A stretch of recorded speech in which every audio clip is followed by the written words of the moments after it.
श्रियकान्ताय कल्याणनिधये निधयेतिनाम् श्रीवेङ्कटनिवासाय श्रीनिवासाय मङ्गलम्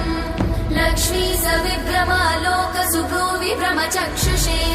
चक्षुषे सर्वलोकानां वेङ्कटेशाय मङ्गलम् श्रीवेङ्कटाद्रिशृङ्गाग्रमङ्गलाभरणाग्रये